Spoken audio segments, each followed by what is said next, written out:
Good afternoon, everybody, and welcome to today's very special lunch and learn. We have a couple of very special guests, and today your host is going to be Julie. So just sit back, relax, and enjoy the show. Hi, everybody. Welcome to Munch and Learn. We've been so excited to have this program, and we're so grateful to have our special speakers here. Before we get started, I just wanted to let you know about this exhibition that we're going to be talking about today and what it's a part of. So the exhibitions that we have up in the galleries right now are called Sweet 16. And what that is just a collection of 16 different exhibitions in 16 different gallery spaces here. And one of those exhibitions, one of the 16 shows is about the couple whose names are on the screen, Calvin Washington Cherry and Sarah Blount Williamson Cherry. And the reason we kind of did this Sweet 16 project was we have all of these exhibitions that Kevin and I have said over the years. That's an exhibition, like this, when you get a little group of works of art together, it's like, gosh, that would make an interesting exhibition. But not necessarily an exhibition that would fill all of our gallery spaces. So when we had this slot on the calendar, we're like, gosh, Kevin's been wanting to do this project for 10 years, more than 10 years. 11 years, yeah. This is our time to do the Cherry family portrait. So we're just so grateful to, our guests are Lewis Williamson and Russell Williamson for allowing us to borrow these treasures from their family history and display them here at the Dixon, because I think as you'll find as we start going through their story, yes, this is their family history, and it's a very rich family history, and with a lot of documentation and information. But I think on a deeper level, it's really kind of Tennessee history too, to hear about their families and what all they accomplished, and what, I feel like I'm knocking on Tennessee a little bit, but throughout the story, I keep saying, well, this guy from Tennessee is doing all these amazing things. So their family members, their ancestors led amazing lives. And it really is a privilege for us to be able to tell their story a little bit through the portraits that they had made. So please help me welcome Lewis and Russell Williamson to our stage.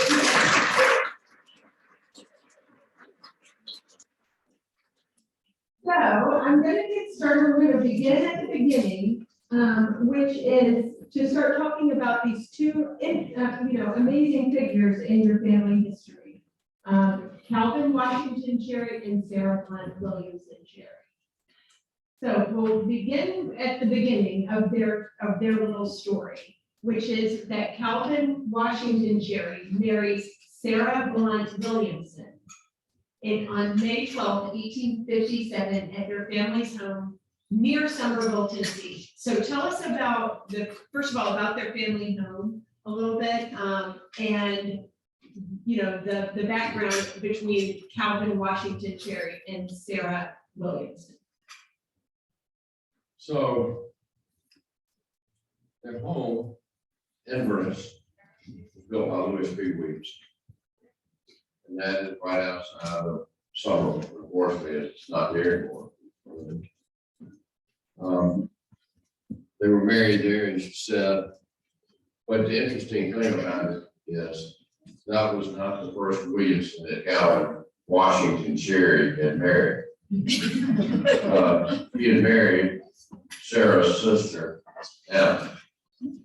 And Anna unfortunately died at an early age. And so Brother Russell has shed more light on the history, and I'll let him elaborate. But at first, they had one child, Anna and Calvin, two children, I believe. And so when she passed away, Sarah became kind of a caretaker for the daughter. And so Calvin and Sarah fell in love. pretty quickly, passed away. The family frowned on that. And it took a while to get the blessing of the family. But within a year, they were off her death, they were engaged, and then another year later, they married. Why don't you go ahead and tell whatever you'd like on that? Well, I'll back up, and since you asked about Inverness, because it's integral as to how Calvin Washington Cherry got to be a part of the family. That was a plantation that had about 2,000 acres on it. Cotton was the primary crop. Calvin Washington Cherry was one of the most prominent cotton brokers of the day in 1840s and 1850s. And he resided in Memphis, and he had offices here and in New Orleans. He got to be very close friends with Lewis P. Williamson, which I know you're going to show a photo of his portrait in a minute, through brokering his cotton through the years. And it was upon the occasion of Calvin being in New Orleans in his office down there, he got very ill and was corresponding back and forth with his friend, Lewis P. Williamson. And Lewis P. said, if anybody can nurse you back to health, it's my wife, Mary Elizabeth. He said, if you can possibly get back to Inverness, I would like you to come live in our home.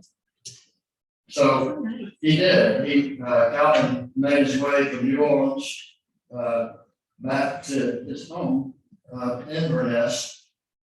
And that is where he fell in love with his first wife, Anna. And they married and had 2 children, and they were married for 6 years, and a child by the name of Sally and Anna both died in the early part of 1855. So I do not know. They in a lot of these situations they refer to it as the fever.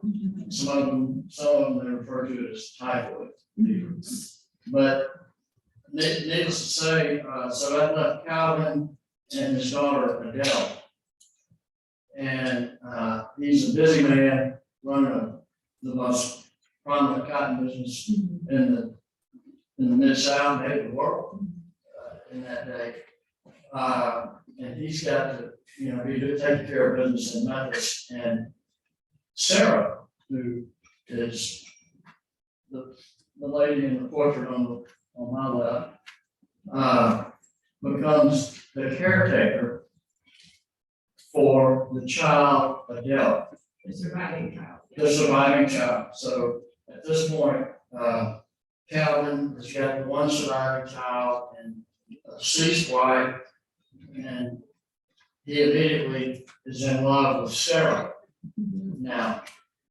And Sounds a little bit like a soap opera. yeah. But I can see that. So Lewis mentioned that, that the Lewis P. Williamson did not approve of this relationship.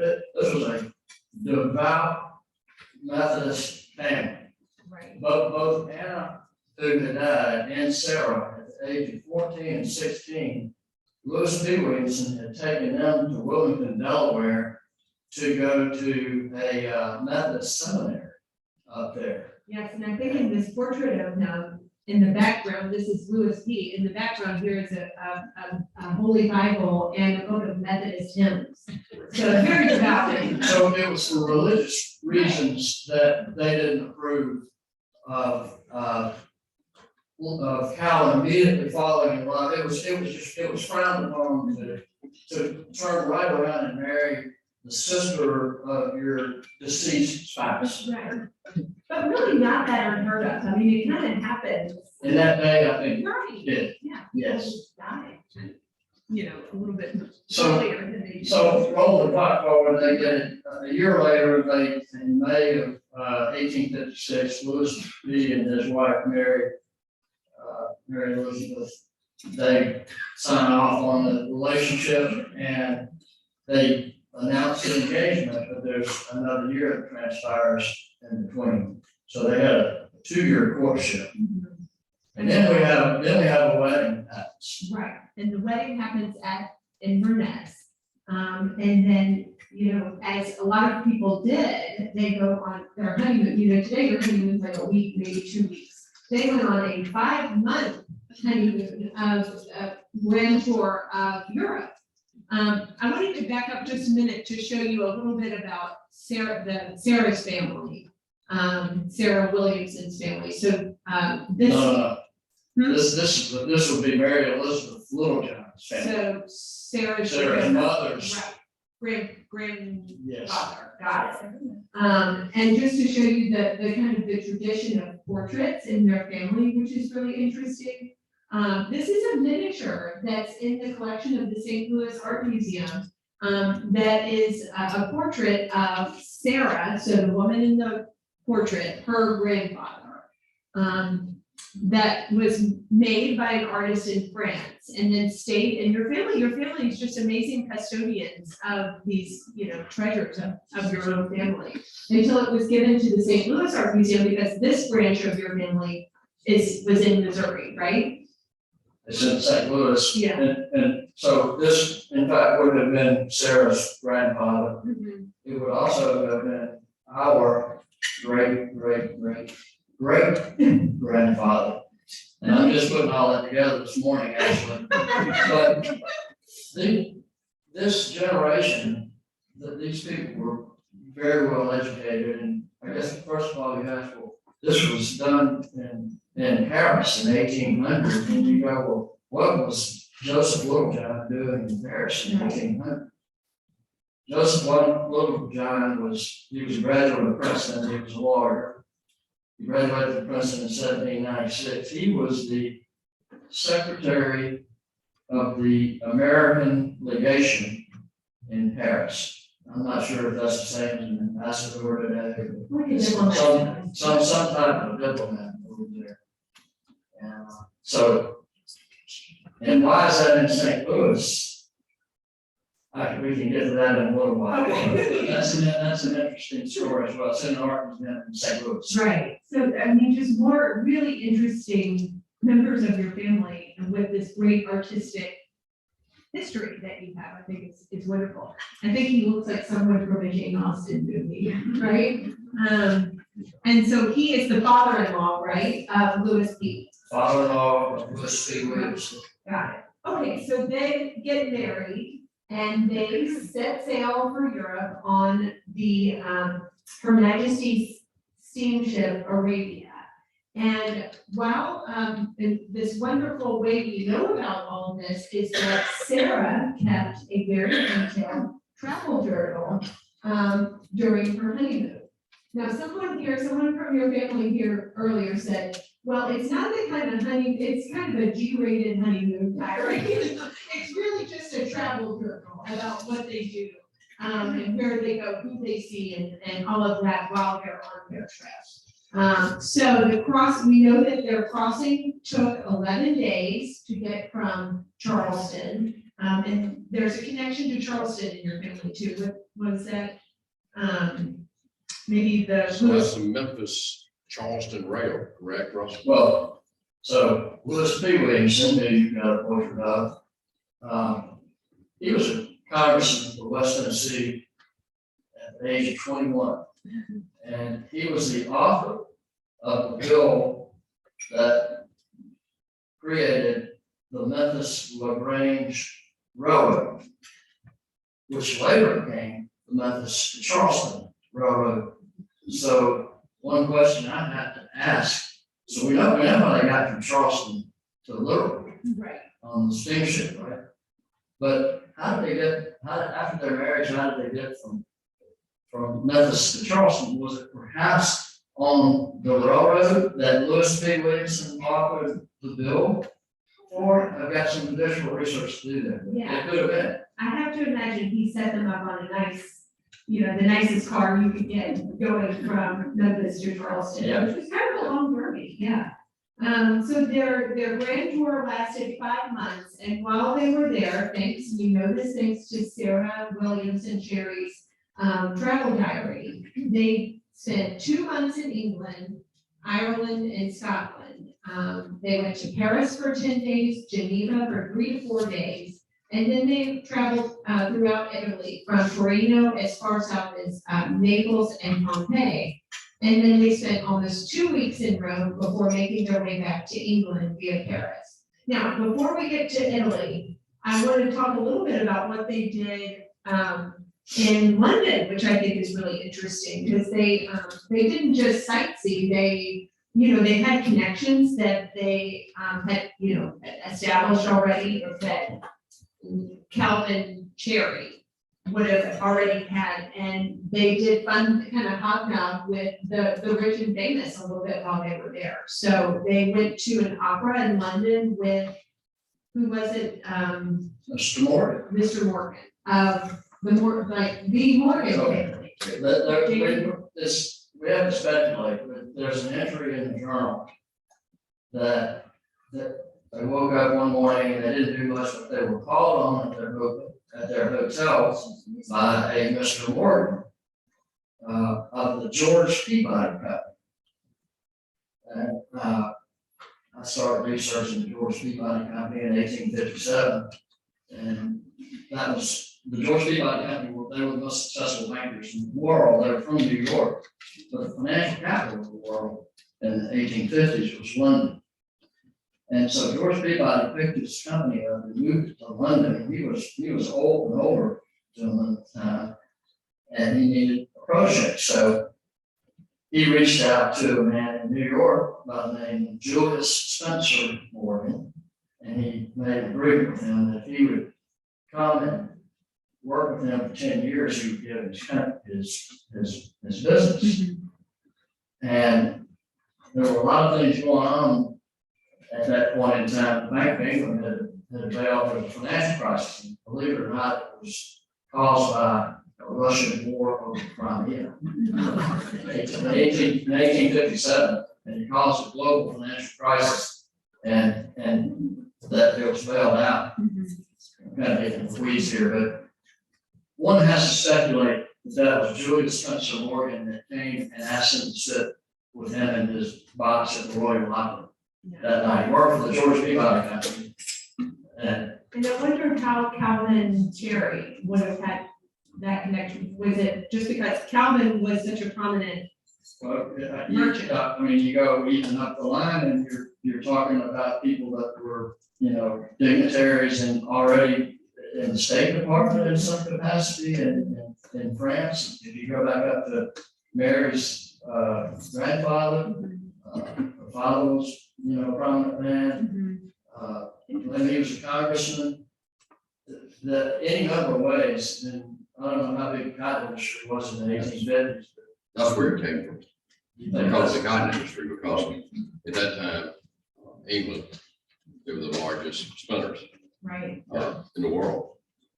And that's where all of our cotton went down to New Orleans or out of Charleston and exported to England. Of course, that played a big factor in the Civil War. Right. Interesting. And so at that time, I would assume that this Peabody Bank was financing the inventory being shipped from the US to England. Got Spin it. Okay, got it. Cool. Well, regardless, they, spent time with this, a very prominent international figure while they're on their honeymoon. And that was kind of a highlight of their time in London, I think, as far as things that resonate with us today when reading her honeymoon diary. And by the way, when you go into the galleries, this exhibition is in the Orwell Gallery. We have copied or scanned and reproduced several pages from Sarah's honeymoon diary. Now, I will say it's a transcription of Sarah's honeymoon diary because where is the honeymoon diary? It's a secret location. It's hidden. It's It's a very secret location. But anyway, so we'll fast forward to their time in Italy, where they do all the things that you and I would do today. If, if any of us were going on our honeymoon in Italy, we go to the Colosseum, we go to the Roman Forum, St. Peter's, and at St. Peter's, we'd see the School of Athens by Raphael. We would see the Sistine Chapel. They did all of these things and documented it and Sarah documents it in their travel journal. So they also, while they're spending all this time in Rome, have a couple of days where they sit to have their portraits made.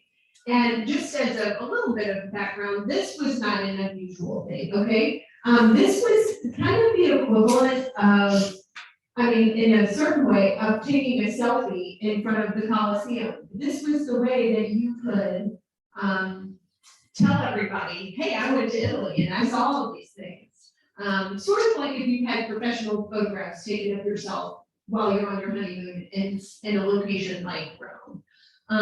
But this is kind of the, the 1857 version of that. It's a very, very special thing to have done. So Calvin and Sarah would have sat for their portraits over a couple of days, and they wouldn't have received the finished, it wasn't like they took it with them on the boat back to Tennessee, back to the United States. These would have been shipped to them and arrived later. But Sarah writes about it in her journal, in her diary a little bit, and we've copied that here. So it says, this morning we were both engaged with the artists. One was painting my portrait in the sitting room, and the other in our bedchamber adjoining, taking Mr. Cherry in cameo, which took up our attention most of the morning. So we wonder about the artist that's making Mr. Cherry cameo, if that's, sketching him in profile for a cameo that would be made later. But we do know that she is wearing a cameo in her portrait.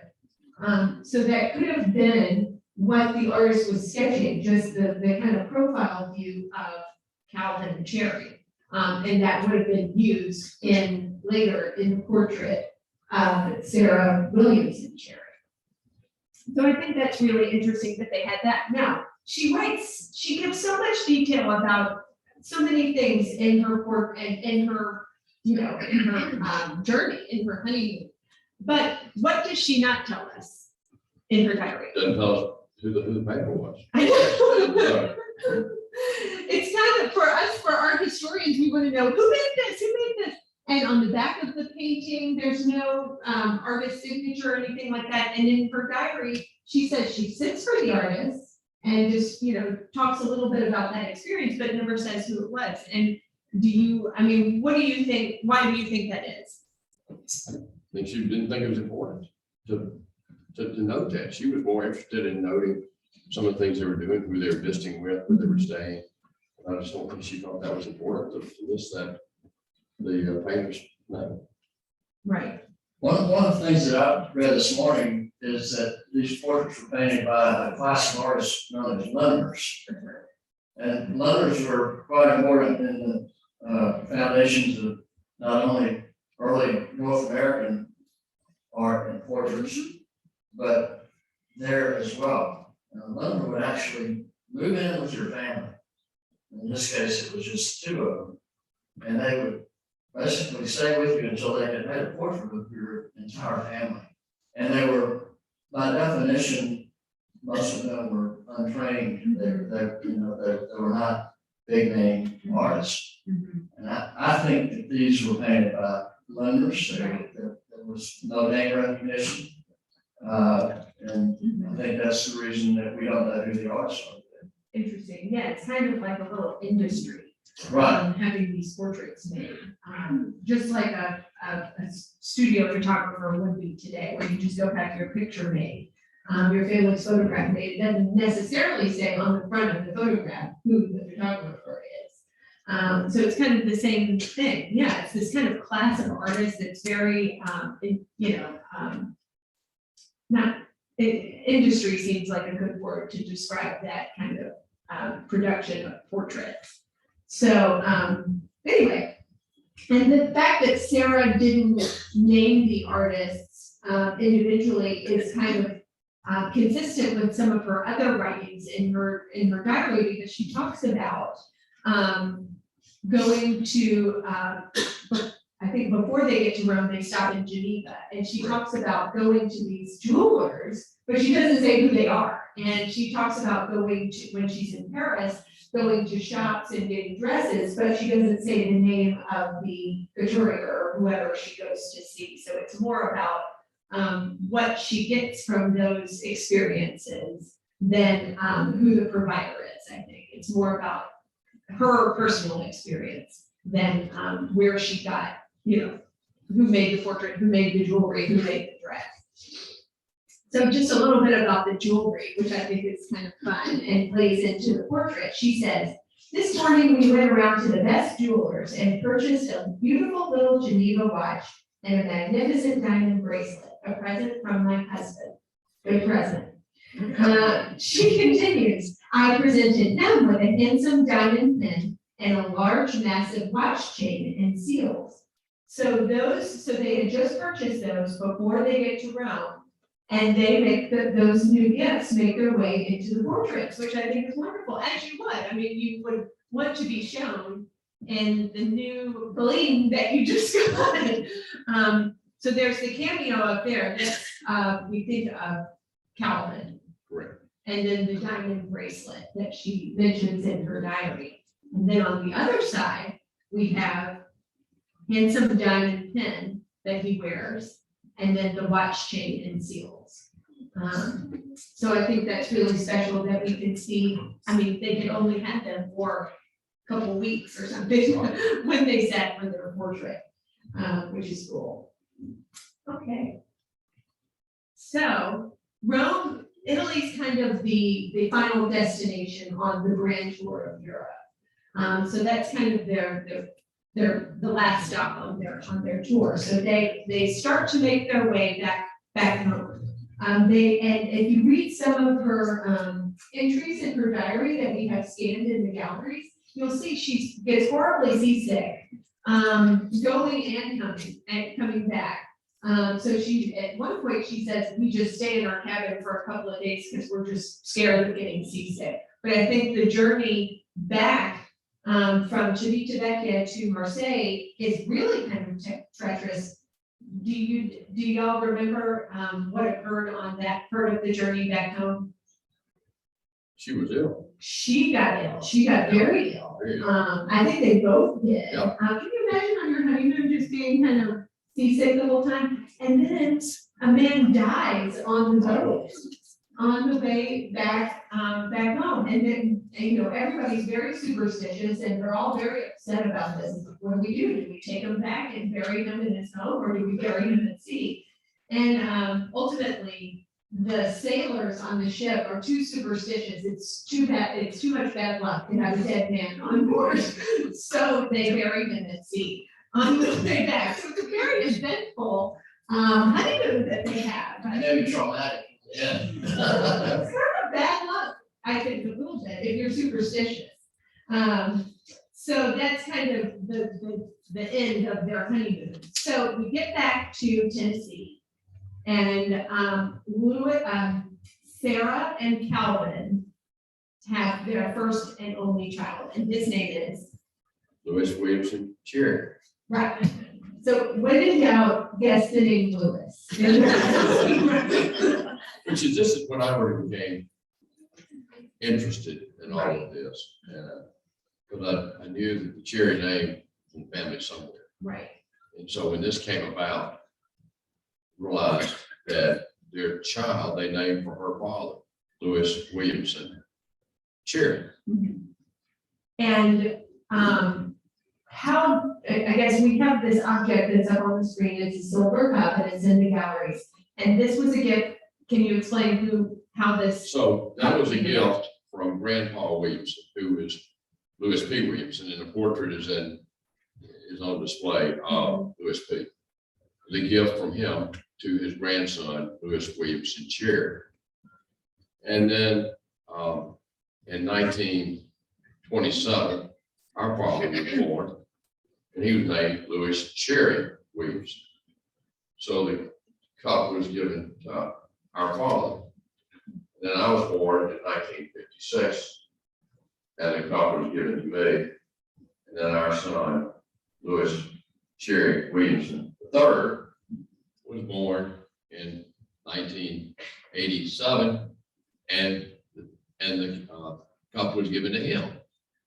Isn't that nice? And and y'all engraved? We engraved the bottom, so you have all the dates, so somebody will remember Right. what happened here. Well, this came from. Some documentation, which is great, and that tradition started when Louis T. gave the silver cup to Russell Williamson Cherry, and it says from Grandpa William to Louis W. Cherry from Grandpa Williamson. Right. Isn't that wonderful? And it survived in such wonderful condition in your family. It's excellent. It's all, we've never done anything to it. Does that have an 1858 date on it? Yeah. It does? Yeah, I'm not 100% sure. I'm not looking at it, but I think it has a date. November 22nd, 1858. Yeah. That's right. That's it? That's so cool. Yeah, so tell us what you did. And so Louis Williamson Cherry, the son of the couple in the portraits, what do we know about him? Because he's got a really interesting, personal story, right? He was a pretty prominent Memphian. He was. Right. Yeah, so I would first of all tell you that he completed the family. That at the time, the daughter was still alive. Mm-hmm. The daughter from The daughter from and they moved back into the home in Memphis that they had built while they were on their honeymoon. But I'm not answering your question about that there were a series of very interesting events. Obviously, the Civil War broke out immediately. Mm-hmm. And one of the things that I think is very interesting is, well, Calvin died. Mm-hmm. Am I jumping ahead? A little bit, but that's okay. Yeah. So, now, Calvin passed away after he and Sarah were married for 6 years. And Sarah moves back to Inverness. This is March of 1861. It's right before Right. the start of the Civil War. Calvin Washington Cherry passes away. And the Battle of Shiloh takes place just right up the road, 30-40 miles or something from where I was. And so Sarah still has the home in Memphis, and she is distraught about the home and maybe Union soldiers will take over or whatever.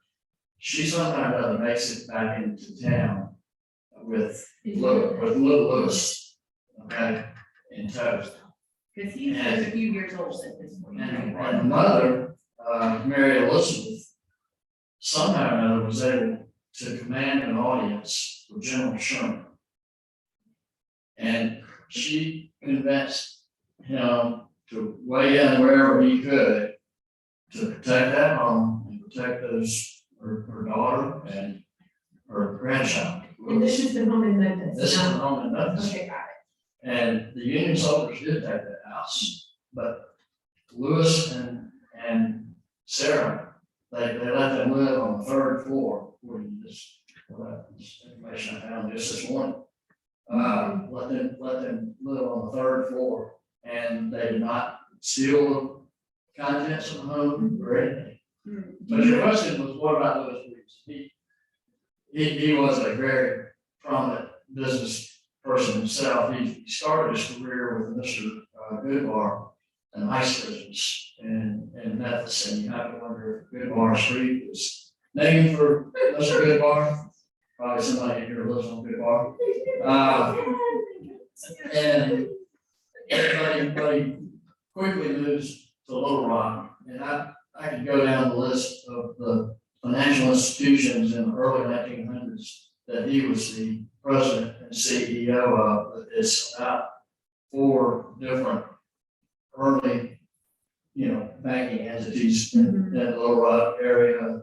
And he was in 1901 or 04, charter member of the Little Rock Country Club, and he was very prominent in his business in Little Rock.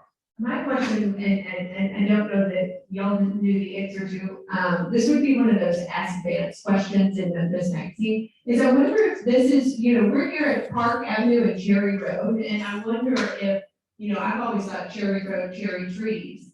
But I have to think that there's a really good chance it's actually Cherry family that this, that this road was named after, I right? really wonder, Yeah. I really wonder. Someone told me that it was not. I just don't know. Right. I figured where there's a will, there's a way. We can probably find that out. Yeah, okay. So Russell kind of gave us a sneak peek of the next drama in this family. It's that Calvin Washington Cherry dies at the age of 40 or right before he turns 40. Well, right at 40. We don't know how, right? We don't know. Well, he was sick. Because she talks about him being ill on the honeymoon. So he had been ill before. I figured out this morning, again, typhoid fever. Typhoid fever? Yeah, he contracted it while he was in New Orleans. Again, it's still in New Orleans. Oh, and that's how he died. And it does not say whether he died in New Orleans or whether he made it back to Memphis. So, he dies. This is such a traumatic moment in their family history, but also our national history, because the Civil War starts just days after he dies. And so a curious thing happens next with these portraits that the couple has at their home that they had made on their honeymoon. And it's that Sarah has herself painted in mourning. So she has her honeymoon, her honeymoon portrait of her in this beautiful pink silk gown and this happy moment in her life. And then this tragedy, deep tragedy has struck her, has befallen her and her family. And she had some artist, which we think was some Tennessee, another unnamed Tennessee artist, paint over her gown in mourning clothes, in more traditional mourning clothes. So the cameo goes away, some other pieces of jewelry go away. The diamond bracelet stays. But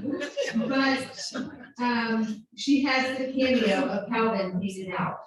So, and here's kind of where the story of the exhibition crops up a little bit, and is that these portraits stay in your family, not your direct family, but they stay in your family for years. And then I guess Lewis picked up the story in the 1980s, right? So I'm just going back from memory, but around 1980, our father received a call. We lived in Greenwood, received a call from a very distant cousin, who I think was Dennis and Cherry, and he was a very elderly man.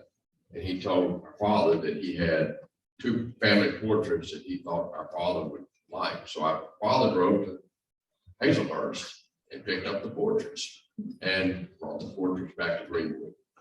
And didn't know much about it.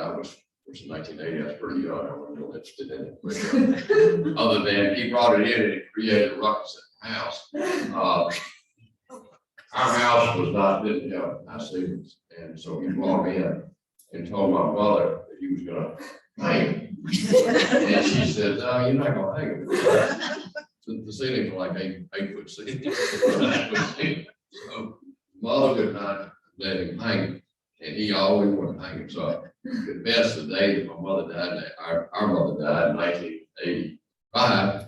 I think maybe the first thing he did was hang those two portraits. So then our father retires, he brings them to our farm in Mason, Tennessee, Point Over farm, and puts them up there. And our father passes away in 99, and my brother and I inherited, and we decided we're going to conserve the home, restore it. And we did, we restored it. And so 10 years later, we invited Kevin and Aaron out for pick some flowers in the springtime.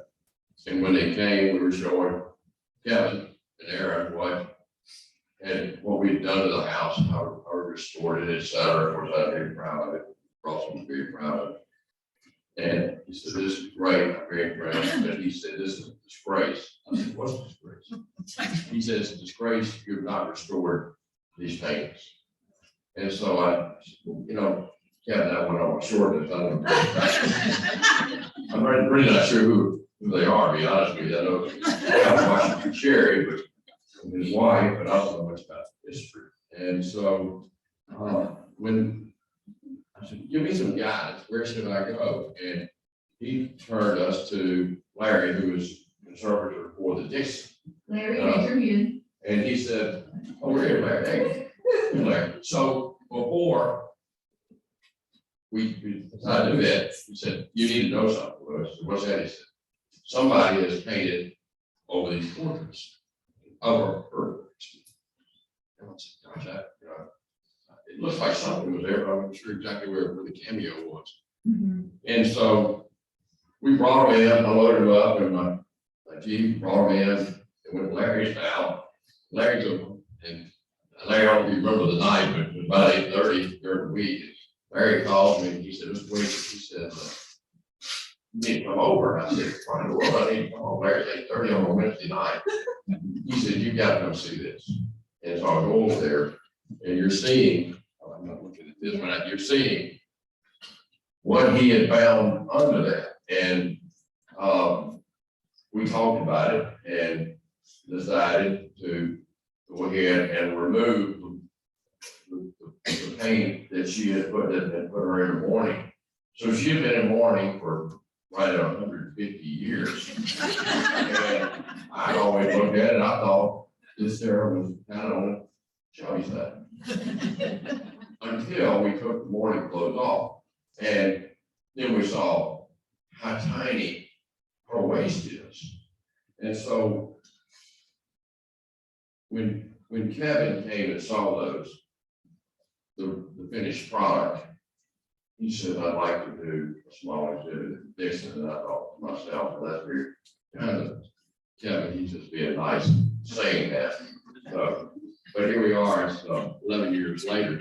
And it has brought us to really find out, Russell and I both, a lot more about our family's heritage. And so we've done a lot of work going back. Our home and farm is being, and gardens are being documented right now by the Little Garden Club for the Smithsonian Institute. And so we've had to really go back and dig into things to really understand our lineage going way back. And so it's been a great thing. Yeah, it seems like it's been a voyage of discovery, personal discovery for y'all and your family. You have such a wonderful, as you would expect with Lewis P. Williamson going all the way back, had 11 children. So you guys have a lot of a far-reaching family. Right. And it's a lot to discover, and a great tradition of portraits, as we just saw, someone brought a photo album chock full of portraits of people in your family. So there were 5 portraits in our home. Our farm home in Ivory, and which is where my father grew up and all his brothers and sisters. And so when my grandfather passed away, my grandmother started to break up the house. And there happened to be 5 portraits. And so my cousin Louise was here. She brought a book today that had all those portraits in there. Some are in better shape than others. Obviously, the ones that are in bad shape need to have restorative work done to it, Larry.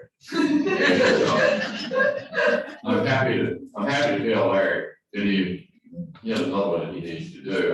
One of my first cousins was just in touch with both of us here last week, and she said, I love our great aunt Kenji, and that's her portrait that was in the house.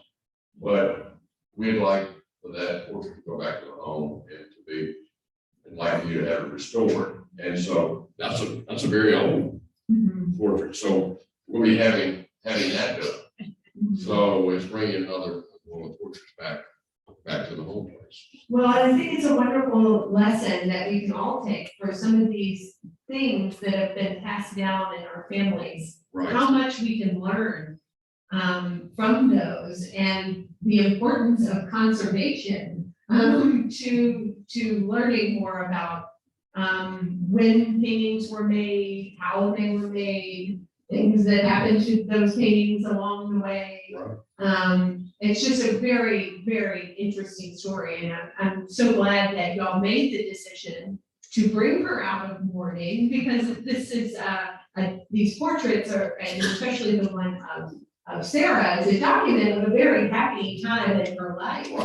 And for 150 years, she was stuck in this moment, a sad moment in her life.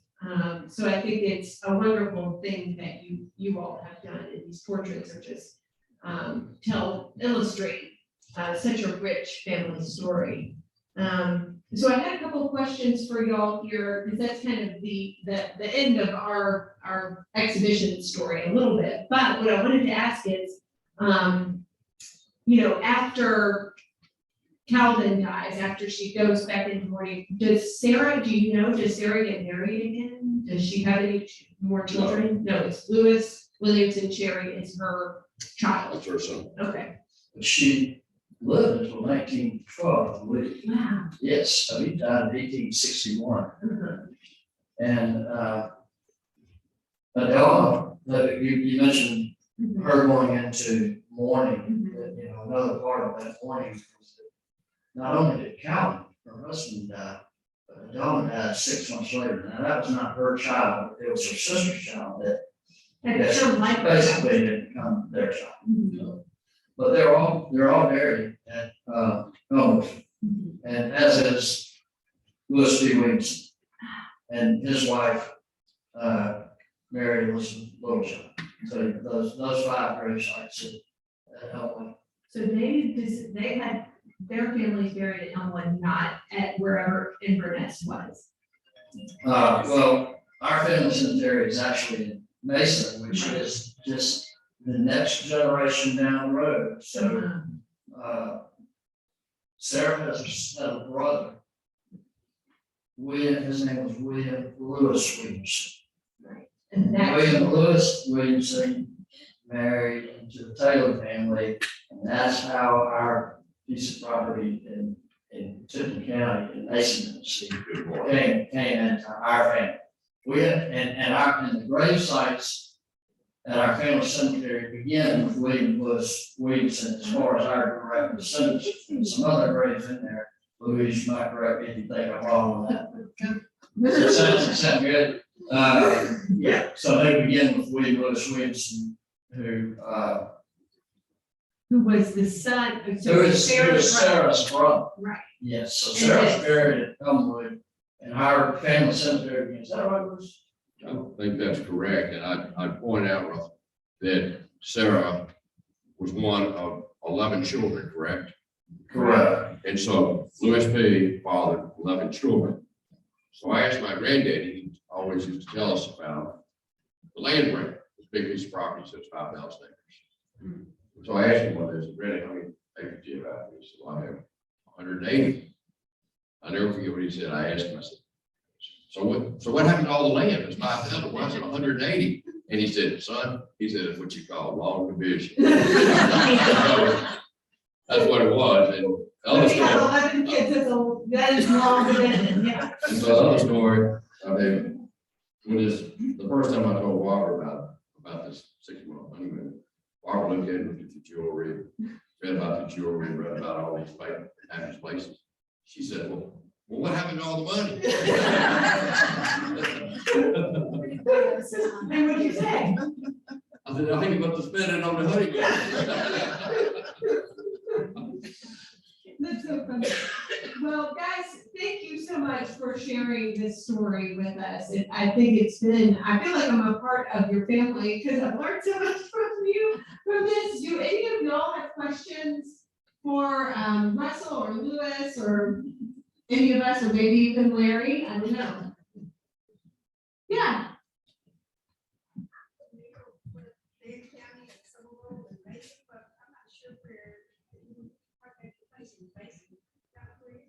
Where is Mason? Now, where is your place? If you go to Bozo's, which I feel sure you know where Bozo's is, on Highway 70, you go 1.8 miles past Bozo's on the right, Now, a lot of people will be confused, they'll say Williamson Road. Williamson Road is the drive just prior to our drive. We got a comment. Oh, Gene did. Hey, Gene? Yes. That's Dean. Okay, cool. Oh, okay. You didn't say that, sir. Dale, did you have a question? Yes, sir. Yeah, so was it, so at the place in Mason, I know there was a story of mourning and planting of daffodils, wasn't there not? A story of, was that your grandmother or your great grandmother or? That was the reason that, our point is being documented for the Smithsonian right now is because of the informal gardens. And those informal gardens came about and started in 1908. And our great grandparents had a daughter, Mary, who died at age 16. And when she died, our great grandmother mourned so bad, once again, we're discussing mourning, but she mourned so bad that her husband said, why don't we tear the house down, which at that time had been built in 1828, it was a yellow poplar log home, they tore it down.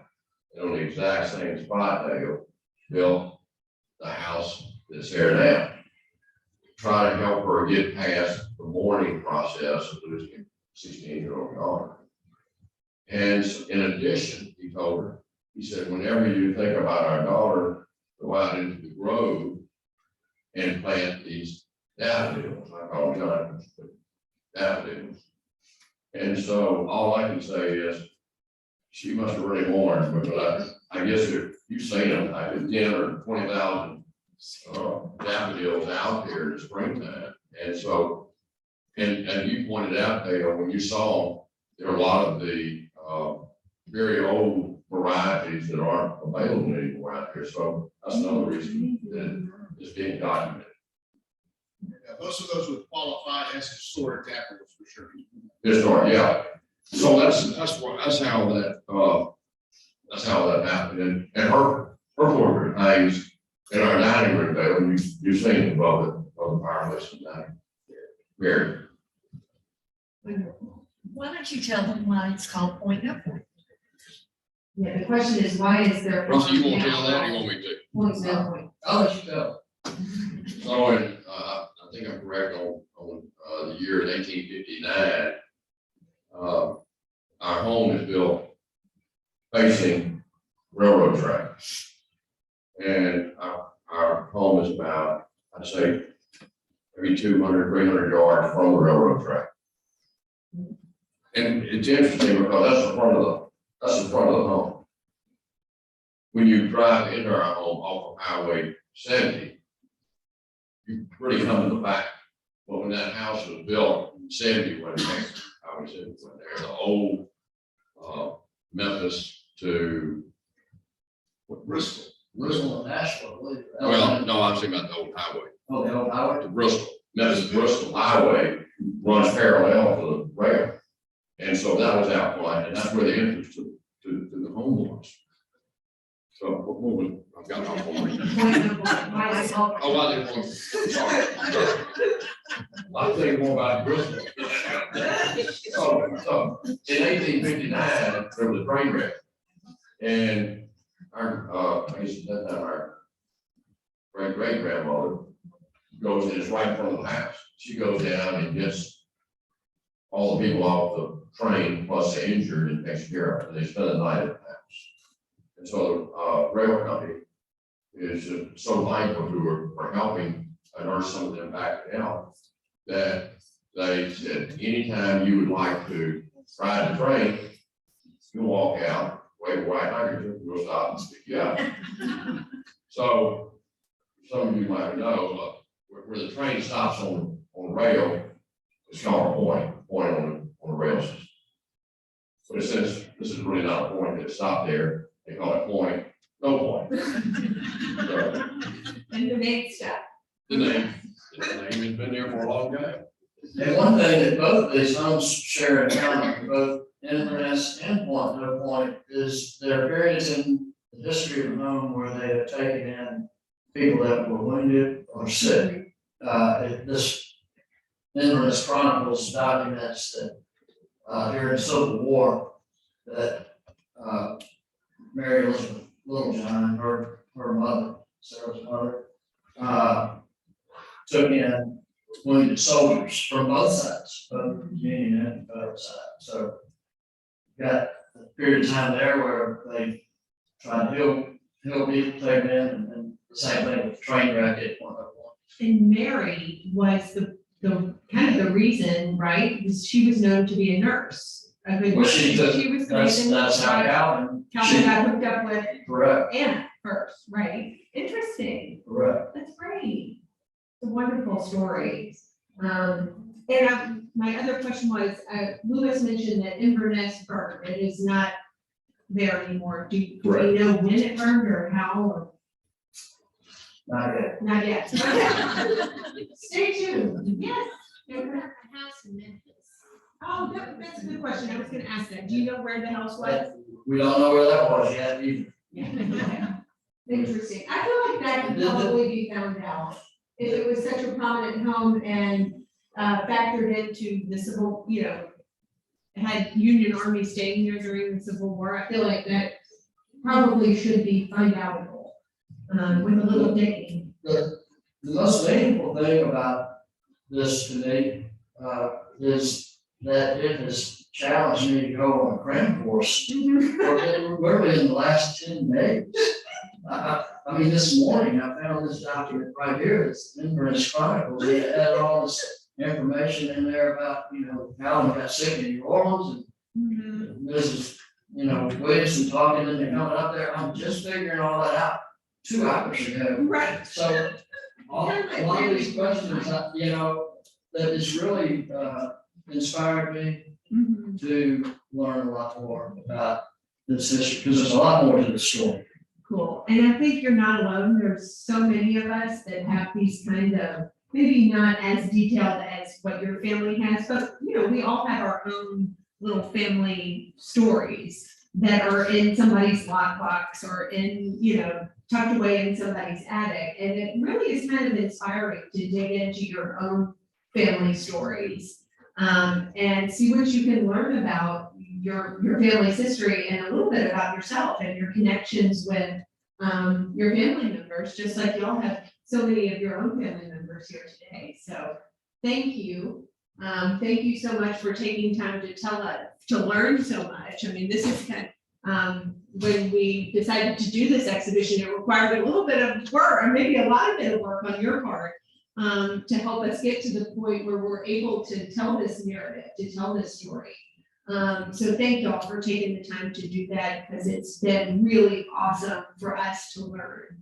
And I know Kevin and I have seen so many people just in a week and a half that this exhibition has been open. So many people in there reading, and they're kind of like, oh, interesting. When they see the before and after of the morning painting. So thank you so much, guys. Thank you all so much for coming.